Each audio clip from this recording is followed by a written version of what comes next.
nothing says a favorites video like scuffed up nails, a roaring fire, and you're on a bunch of toilet paper. I would also like it to be known the whole entire reason we don't have a JJ Abrams little lens flare right now is because I hung up a blanket in the doorway with the power of thumbtacks and binder clips. Yep.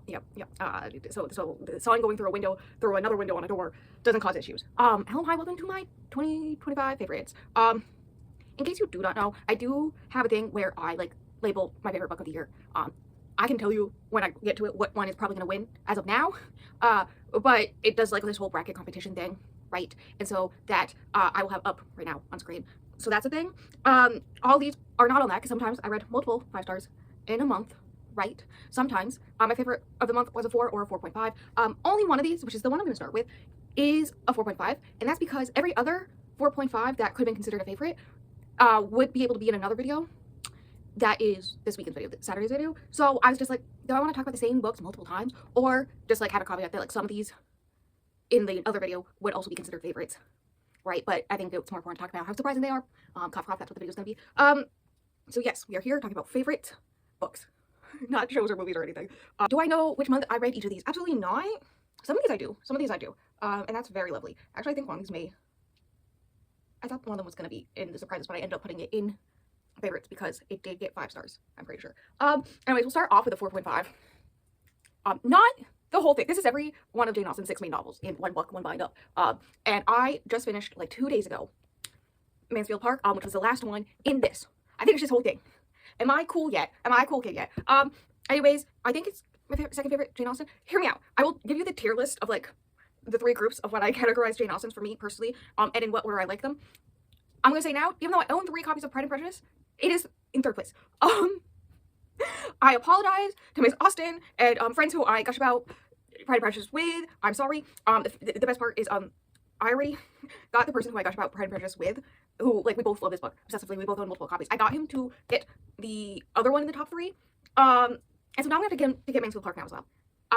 Yeah, that's the only 4.5. Literally, I have like one tiny issue at the very end. But otherwise, like, great. I saw a post right when I was like 10 pages in about how it's the horniest and funniest Jane Austen. I don't know about funniest because first place of Jane Austen's gets funniest to me, though I did laugh out loud multiple times, right? But it definitely is the horniest. Oh my god.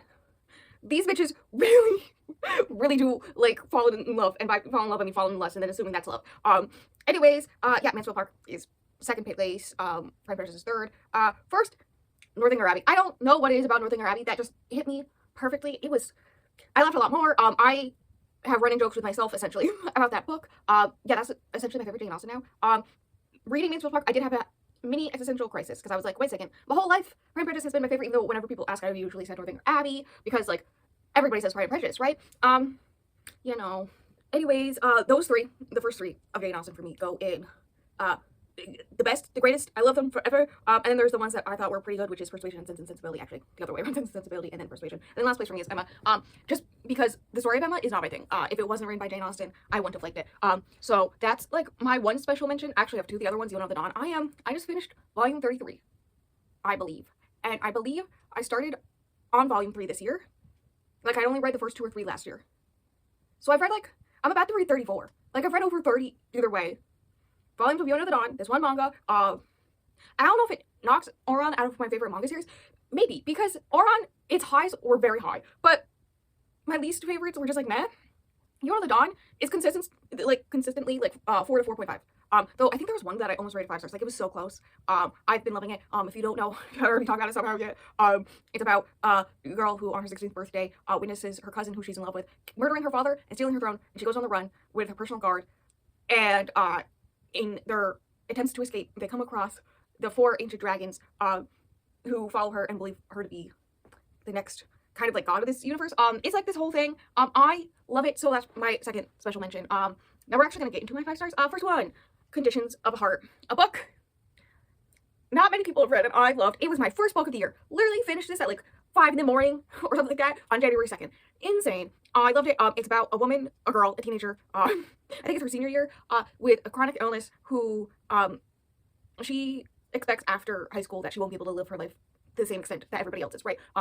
Understandable. And so she's trying to live her life to the fullest now, which includes being like prom queen, and yearbook, and student, but essentially any student group you can be a part of, she's doing, right? Until there's a fight on campus. She tries to break it up, and she is blamed for scratching one of the guys across the chest, right?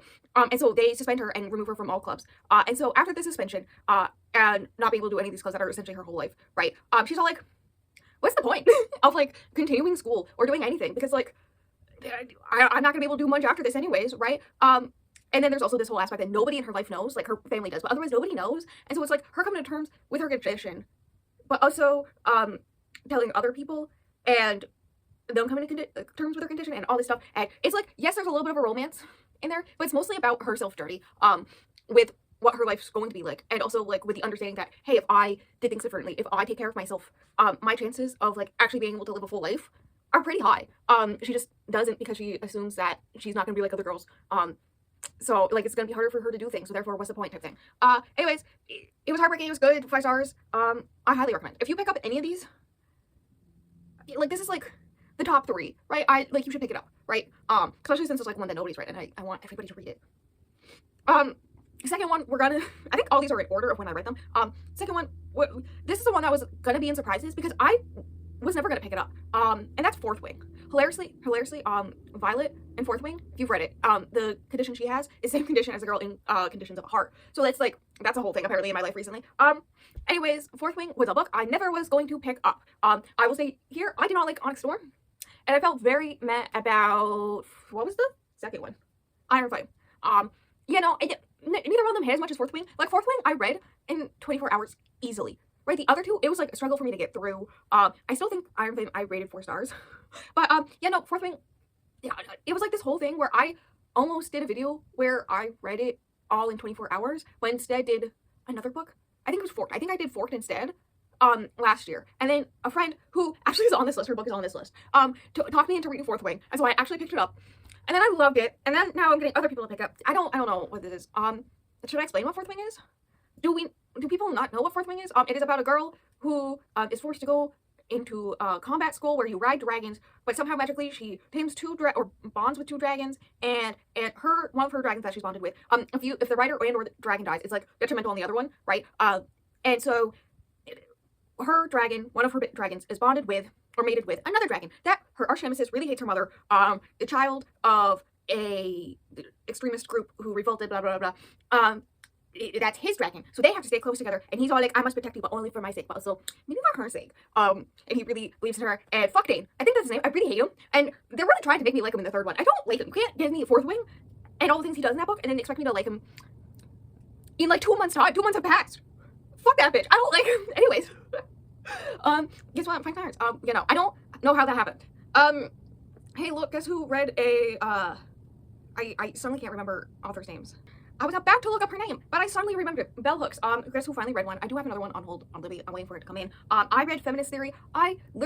It was like one of my busier months this year, and it was none of the challenges I was trying to do that with, but I just read it anyways in bed every night a little bit, and I got through it so fast. It was really good. And then it started a whole bunch of conversations with my best friend. Honestly, yeah, it's a nonfiction. There's multiple nonfictions on this list, actually. I think there's 3, 2 of which are about society. This one's feminism, of course. The other one's about racism. This one also is a little bit about racism. What? Racism. I can't speak words. As a Black author, as expected. If I remember properly, it's a lot about feminism, but also how feminism, when you're not a straight, middle-class white woman who's married, has a white picket fence, and the 2.5 children, how does that affect you, and whatnot. So, really good. Is anybody surprised? No. I was gonna say I don't know how I picked this up, but I do know why I finally picked it up. And shout out to Okidoki for that, actually. I think that's her YouTube name. Where the Dark Stand Still. I have so much to say about this book because I have read the author's 2nd book now. That's going in the surprises video. Cough cough, because I didn't like it. This one I clearly loved. It is I think it's A.B. Pornix. I think that's how you pronounce her last name. Debut. It is like Beauty and the Beast inspired, much more Polish folklore inspired, about this woman who is going to the woods to find this magical plant that makes so your wish comes true, right? And so she goes in the woods and finds the plant. She manages to do it, but the guy or magical creature, both, who protects the plant and basically anything in the woods catches her and is like, actually that's my plant, and for payment for trying to steal my plant, you have to take care of my house, right? Except the house is alive and has a mind of its own, and would really like her to know some information, mostly to help him. we love it. There's a whole found family aspect. There's our romance. The ending made me cry. I have a headcanon that everybody's alive and happy, and I just live in that delusion. Okay. Anyways, it's really good. If you want slight Beauty and the Beast, just so slight, but you want not typical European-based mythology retelling, this one. Also, it's just like got that weird spooky woodsy vibes. Like, this is a great book if you want light witchy books, because like technically nothing witchy happens, but like it's got that witchy vibe with the cabin in the woods that communicates with her. And I think there's also a cat, maybe, I don't know. Anyways, it's great. First physical one. The person who introduced me to Fourth Wing, or forced me to read Fourth Wing, you may be like, bitch, there's a bookmark in here, a very pretty bookmark. I don't remember when. Oh, it's one of the ones that my sister got for free from WWF. She gets them for free occasionally. That's a very pretty bookmark. I'm keeping it in here on page 58 because that's where my sister is in the book. She bought this one hilariously because it came out, or it's pre-order around our birthdays. And then I bought the second one, and I just bought, and it's somewhere upstairs. That one was a 4.5, I believe. This one may be a 4.5 instead of a 5, something like that. Anyways, her third book, which is the first book in the next in another series, right? That, listen, it's not going to be a secret for much longer because she did say that for her beta reading, she does like promotions on social media where she has the things that beta readers said out of context to promote the book, right? And she did say some of mine are going to be in there, and if I'm willing to be tagged in it, so I don't think it's a secret that I am a beta reader anymore. But I also am getting the arc of it soon. This is a cover of Red, by the way. Beautiful, beautiful. I just bought it. It comes out sometimes in January, but you can pre-order it if you pre-order it from her website. On screen now, it's on sale. I'm also part of her street team. That's another thing. Anyways, so that was my Christmas present to my sister, is essentially me buying that. I didn't even, like, I was posting stuff about it being on sale, but it didn't clock in my brain that it was on sale until I went to buy it, and it was on sale, and I went, oh, it's on sale. I'm gonna fire still going. Anyways, Love in Pieces, which is about a woman who is in an abusive relationship, goes to a party, just a random party one night, catches that abusive boyfriend cheating with somebody else. She isn't really that surprised, but she wants to leave the party immediately. Well, first she gets really hammered, starts hitting on one of his friends, and then he gets angry. Right, and so he's already abusive at this point, so as you can imagine, he's being aggressive, like very aggressive, and the love interest in this book, whose name is Dallas, I didn't have to check that at all, Dallas, sees this, and they've like run into each other a couple of times at this party, right, so he sees her, being essentially abused, in front of this building, and nobody seems to care, so he punches the boyfriend, love that, and essentially takes her home to make sure that she's safe, because one, she's very drunk, and two, just got slapped by her boyfriend in public in front of so many people, and nobody seemed to care, and everyone was like, yeah, this is normal, and she didn't seem fazed by it, so like something's going on here, right? So he's like being her emotional support. She essentially moves in as she officially breaks off with her abusive boyfriend, and romance ensues. They go on motorcycle rides together. She is in a writer program of some kind, I think. Oh, apparently before the party they even run into each other. I remember at a biker bar they run into each other. Maybe it's the biker bar that he works at. Because there's a bar that he works at. There's like a whole thing with his coworker. I remember vividly. And I was talking with one of the other ARC readers. Where there was a whole point where she's like sitting at the bar working, and because I think she's also a TA or something like that. She has like multiple jobs. He's giving her mozzarella sticks, right? But he finds her super attractive, and we're in his POV, and he's getting excited, if you get what I mean. And just watching her work. And this is the same Pride and Prejudice person, by the way. And so I think at that point is when I officially got ahead of him. So he read a little bit more to figure out why I was like, because I was wondering if it was gonna go there. And he was like, no, you don't understand. He's actually excited about the mozzarella sticks. That's what he's really excited about. And that is me when I see mozzarella sticks, actually. Also, there is that guy in my headcanon is that there's bonus epilogue. It doesn't actually exist. It's just in our heads. Where the abusive boyfriend, we run him over with his Zamboni. That is our headcanon. Yeah. Anyways, next one. This is hilariously my favorite Brandon Sanderson now. The Lost Metal. I was trying to think of the novella that comes between this one and the previous one, right? I think it was like the Bands of Mourning is the one before this one. That novella, I believe, was called Miss Warren, The Secret History. And that was, before I picked up this, my favorite Brandon Sanderson. That was just like 150 pages of just lore. From a very specific character's point of view that I cannot say who. But it's just lore, and I was eating it up. I was having a great time. I was going, oop, all the time. So imagine my surprise when I picked this up, and then I was crying at the ending. Brandon Sanderson, why would you do that to me? Personally, to me. I know, I hadn't even gotten into part 2, Miss Warren, era 2. There we go. Miss Warren, era 2, until this one had already come out, I believe. But why would you do that to me? Why? Apparently there is going to be an era 3, and if I remember, it was like going to be 80s inspired, which is interesting.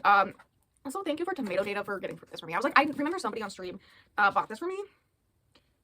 Ordered January 31st. Oh my god. I had this for like 6 months before I read it. Anyways, I don't know what to say about this book, because this is the last book in a series. Like, it's the last book of Era 2, but it's also the last book of what's out of Mistborn in general. Yes, this does mean I have to read Stormlight Archive. Oh, this is where I also should bring up, because it is the 15th, like, we still have half the month left.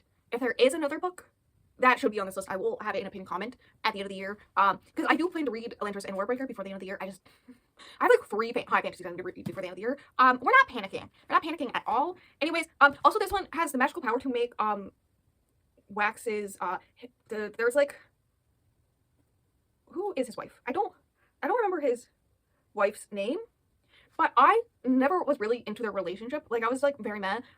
Like, I thought him and Marcy, who was the cousin of the wife, were a better pairing. But like, I actually believed it. It helps that this is like 8 years after the previous one. Like, there's a time jump. They have a whole grown-ass child, right? In this one, and so it's like, it has that, but it also has, because it's been a time jump, things, how the world has changed since all this stuff has happened, for these characters in general, but also the world, and what happens, fun times, sometimes, I think the moral of the story is the gods are bitches. I think that's the moral of the story. Anyways, yeah, that was a 5-star. I don't know what to tell you. Okay, we're getting to the one that is probably going to be my favorite of the year, which is, Ballad of Songbirds and Snakes. Actually, it's Sunrise on the Reaping. I forgot. I put them next to each other. I put them next to each other because I read both of them this year. I forgot about that. The one that's going to be favorite of the year is Sunrise on the Reaping. That ending. Right now, I was just gonna say, as I'm filming this, but this isn't being pre-filmed. Really. The internet is freaking out because it has been confirmed that Josh Hutcherson and Jennifer Lawrence are coming back for the Sunrise on the Reaping ending, slash that epilogue, and so everybody's freaking out. I can't wait to cry. I probably not gonna see it in theaters, but I can't wait to be sitting here at my desk sobbing so much. I finally read Ballad of Songbirds and Snakes. I still haven't watched the movie, right? Listen, from what, like, I knew from the internet that there was, like, gonna be this whole thing that, Coriolanus, I actually think his name's Cornelius or something like that, but I call him that. This is Snow, as, like, late teens, early 20s, right? And that people thought, oh my god, he's so hot, right? And then she really made him go full villain. In the next one, because she really went, you really think he's so hot because his actor who plays him is hot. I would like it to be known that I think the actor who's gonna play him in Sunrise on the Reaping is hotter than Ballad of Songbirds and Snakes. Actor, don't ask. I know he's Voldemort, and he still supports J.K. Rowling. That's fine, it's fine. It just physically pains me. Also, he cheated on River Song, so I learned that last night because I watched a movie from like the 90s he was in, literally last night, and then I learned he was gonna play Snow in this.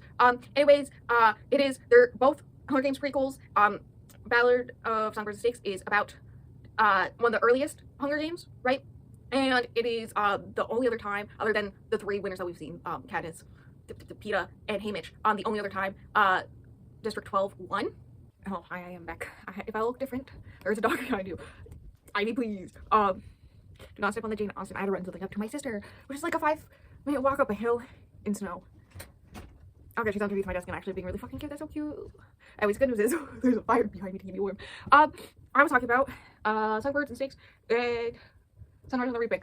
Songbirds and Snakes takes kind of shortly after the revolution that caused the Hunger Games to happen, right? And takes this character we know that's a villain and somehow makes you sympathize with him, and then you go at the end, fuck this bitch. Sunrise on the Reaping is Haymitch's Hunger Games. I have hair on my mouth. Sunrise on the Reaping is the second quarter quell, which is the 50th Hunger Games, which is Haymitch's Hunger Games. This one takes hey, why is Haymitch alcoholic? Maybe it's because he had to witness 47 other kids die for him to survive. I say 47 because it's the second quarter call, so this one is double the contestants. So there's 48 of them. Right, so, and this one goes, hey, what if we take this guy and make him charismatic, and not the smartest guy in the bunch, but somehow the one who gets all the shit done, and, at the end, he's like, okay, now I can be happy, and then fucking Snow, with those stupid candies, gumdrops, whatever they are, fucking, I'm gonna fight a bitch. And then, the last fucking line makes me cry. Anyways, I feel fine about it. I don't feel any kind of way where I want to scream, cry, throw up. Listen, I don't know, she really has a way to pick a book in which you know that Haymitch is going to be in the games, and that he's going to win them, right? If you grew up in the Hunger Games, like if you're my age, right? And she really does it in a way where even on the Reaping, one, my heart was going ba-dum, ba-dum, but also, I was still shocked. Also, there's many of the DiCaprio memes where it's like, because of whenever there was a character from the original 3 that I was like, oh my god, that bitch, I know them. Anyways, you know, it's sad. And fucks no. But, like, not in the way that people want to. That really made her make him even worse. I also need somebody to, not me because I'm not smart enough for it, but to do a, like, hour-long deep dive video about the sexual exploitation of these literal children. Right? Like, can somebody please do that for me? Thanks, love you. Anyways, next up is Dagger and the Flame, which is light Romeo and Juliet retelling, kind of. It's this girl who kind of witnesses the death of her mother, who was the main distributor slash chemist of this drug. There's two groups that use the drug, the Daggers and the Cloaks. The Cloaks are thieves, and they weave the drug into their clothing so they can go into shadows and steal, right? The Daggers drink it, and it slowly kills them over time. It's like shuts down your organs over time. Great, love that. To kill people, to do assassin jobs, and the Daggers were the ones to kill her mother, and so she joins the Cloaks to figure, like, for safety purposes, but she also wants to figure out why there was a hit on her mother and by who. But there's also, there's this weird suspicious monster running around killing people from both sides, and just in general, it seems to be, like, made of the drug as well, and it seems to be connected to her mother as well. Suspicious. Anyways, Romeo and Juliet aspect is that, the love interest is a Dagger who is ordered to watch and to kill, and kill her when she leaves the Cloaks, because, like, there can't be infighting, because then that will cause, like, a lot of issues if, like, they're killing each other, or stealing from each other. That can cause a lot of issues. So, like, you can steal and kill other people, but not each other. But they need to kill her. Ivy, you're so fucking cute. They need to kill her, so he has to watch her until she leaves, and then kill her based off the orders of his father figure. Anyways, yeah, it's good. There was an unfight with lightning. I am excited for the sequel. I gotta read that soonish. The end. How to be an anti-racist. Feels like a weird one to just. The other one, when I was talking about the feminist theory, this is the other nonfiction that's about societal things. This one about racism. Obviously, it was good. It was well done. That one ended up being my favorite of September. I think it was September. The month where I did the 30 books in 30 days, right? I'm not gonna go in depth about it. If you don't know what it is, I'm surprised. Read it. The end. It's pretty obvious what it's about. The other book that I rated 5 stars that month that didn't become the favorite of the month, we are all surprised, is Oathbound. This third book in the Legendborn series. I highlighted a lovely amount. I would like everyone to know I didn't even do this as I was reading it. What happened instead is that, because I had a limited amount of time to read it, I went in with pencil and lightly, like, marked what parts I wanted to highlight or annotate, and, like, if I've had any specific thoughts, I would write it down there. And then a code, my own personal code of what color to do, and then I went through, like, a month later, October 4th, actually, I know the exact date because that was my 24-hour affiliate stream of anniversary, blah blah blah blah. In which for like 6 hours of sitting at the desk like this, my poor back, doing this, and I had a great fucking time. Now, we do have to talk about how there is limited blue highlights in here. And if you don't know, blue is code for sell. I'm trying to find a good page to show you of my annotations. I guess, like, I was going to all the sticky note pages, and I guess this was, like, the best one to show you. Like, I had a fun time. This is all the just split up by chapter or part, by part, not chapter, by part. Anyways, oh, this is a better page. Anyways, yeah, no, blue is sell. There's not much blue highlights in here. I get it, because in book 2, in Bloodmarked, Nick was kind of separated from the main crew for most of the book, and so there was a lot of more Bree and Cell action. And then in this one, for reasons because of the end of that book, but also to kind of even it out, I assume Cell is separate from the rest of the group, and it's a lot of Nick and Bree action. Except, fuck Nick. I'm the Cell girl. Cell was my background, my phone background for the longest time. Also, I'd like it to be known that I have mentioned multiple times that I thought this was Cell when, like, I unboxed it and a bunch of other things. That's not Cell. I just assumed the shadow figure behind me was Cell. It's not Cell. I am.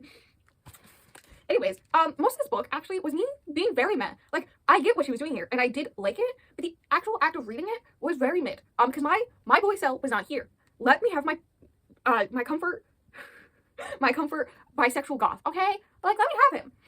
But he wasn't really here much. I get why, like, it makes sense story-wise. It just hurts me physically, personally. Anyways, until, like, the last 20 pages, that's another thing. I read this live. Like, I was on camera. My stream was 90% my face as I was reading this. And it was really fun because I also read this on stream. I just realized this, but it was somebody else's stream. I was hosting somebody else's stream for them, so it was on not my account, where I was just reading this for, like, 16 hours. People were laughing at my reactions. Anyways, and speaking of people laughing at my reactions, the last, like, 20 to 30 pages of this, I loved, but hurt me physically. Tracy, why would you do that to me? Anyways, so people had to see my reactions live. I almost cried at one point. And people were like, oh no, and I was like, yeah, it's fine. I feel completely fine by this. That's a lie, I did not. Anyways, I think there will be more Cell in the next one, based on things that the ending of this one set up. My boy is going full chaos mode, and I love him for that. Anyways, yeah, no, this is a favorite, and it is 5 stars, but it's my least favorite of the series, and wasn't my favorite of the month that I read it in, mostly because I wasn't able to connect to it as much. Listen, how do I say this, in a way that makes sense? Cell is the character that I see myself most in, also, I feel like the series needs to end if they don't die. Where's the throuple? Hear me out. You already got one bisexual, and I feel like it was hinted at one point, maybe it was extended chapters from the second one, or something like that, where Nick wasn't disgusted by it, and he was like, yeah, sure, that's fine, but also, like, I got the vibe where if his father wasn't who his father is, there would have been a chance. And they're both in love with the same girl. Like, just give me my throuple. I just, can the fourth one just be, actually, government, not evil, society, not evil, we are happy and together as a throuple, yay? Can that be the fourth one? Please, thank you, because otherwise, I feel pain, because of this book, and that's fine. I did just realize that a lot of these favorites did make me cry. This one, the next one I'm about to talk about, Sunrise on the Reaping, Where the Dark Stands Still, Conditions of a Heart. Yeah, a lot of these made me cry. That's fine, that's fine. Anyways, the last one to talk about really quickly, we'll do that one last, is a nonfiction again. The House of My Mother by Sherry Frankie. Yes. There was like a video I read it in. I think it was the ads one. Yeah, that makes sense. I think my sister has read it now. I want to own it because I want to highlight parts of it, especially because of like the ending. Essentially, it's the eldest daughter of the 8 passengers family. We all know who that is at this point.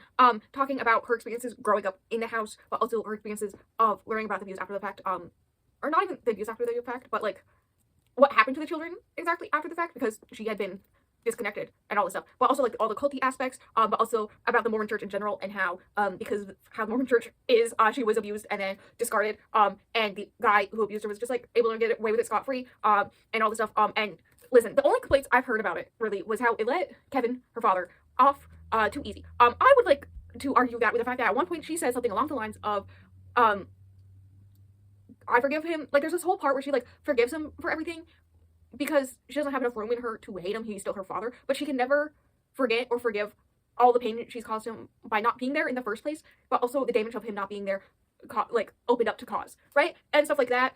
Yeah, I don't know if she's married now. I know the second eldest, the son, is now married. The father got remarried, right? And I know she was engaged at one point. I think one of her last social media posts was her being like, hey, I'm engaged, and I'm not going to be like heavily on social media. I'm just going to like continue talking about the stuff I do government wise, because that's another thing. Like, she's trying to go through college, get her degree, is engaged, right? But also like take care of her younger siblings, but also trying to do a bunch of stuff with the government and trying to put better regulations for family vlogging in, and that's like a whole big thing. So that's like the only things on her social media. She doesn't even like post her cat child, because like with her personal experiences, she doesn't want to put any of her children through anything like that if she ever has children. And valid, love you, goodbye. Anyways, it made me cry, it made me scream, it made me want to fight things. I loved it, and then made my sister pick it up, and then she loved it. And I do want it. I do plan to buy it at some point. My excuse is that, yes, I know the Mormon church, same for this one actually, the Mormon church gets 10%, but like, this costs $10, $10.99. Okay, this costs $10.99. About maybe $1.50 of that went to Brandon Sanderson. Okay, so you gotta remember, there's the materials. You're paying for the materials. You're also paying for the editor, the publishers, all that stuff. Right? And enough income for Tor to like make it worth publishing, right? To increase their income in general. So like, that's the whole thing. So like, maybe because he's Brandon Sanderson, he's getting $2, right? So that's 20 cents that goes to the Mormon church. Okay, all right. The same thing with hers, where it's like, okay, maybe like 50 cents. But I don't think she's getting $5 because that one's more expensive. But like, I don't think she's. Is she getting $5 a pop? Probably not.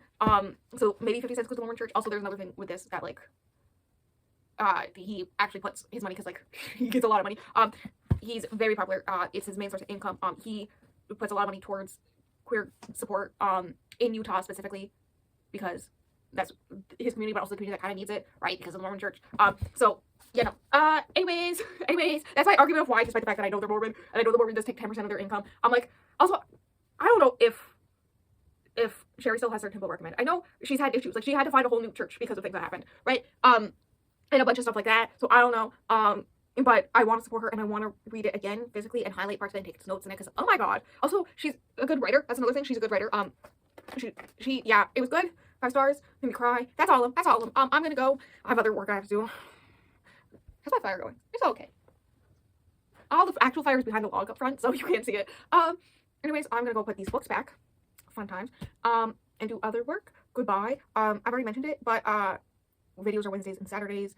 Normally Wednesdays are gaming, Saturdays are the bookish videos, but with end of year videos, bookish both days. this Saturday is going to be my biggest surprises of the year, reading wise, whether it's good or bad. Cough, cough. That's everything, I believe. Oh yeah, I also should mention that I stream on Twitch. I think I like mentioned streaming in general a few times when I was talking about these two, but I do stream on Twitch. So does Jess, by the way. Check out Jess Turner. Anyways, I do stream on Twitch a lot. Haven't done it much this past 2 months, but that's for personal reasons. So if you want to see me reading actively, watch me there. I actually read Mansfield Park also on stream multiple times. So there's that. That's also where all my gaming videos come from, is when I stream gaming. So that will be below. I think that's everything. Goodbye until the next video.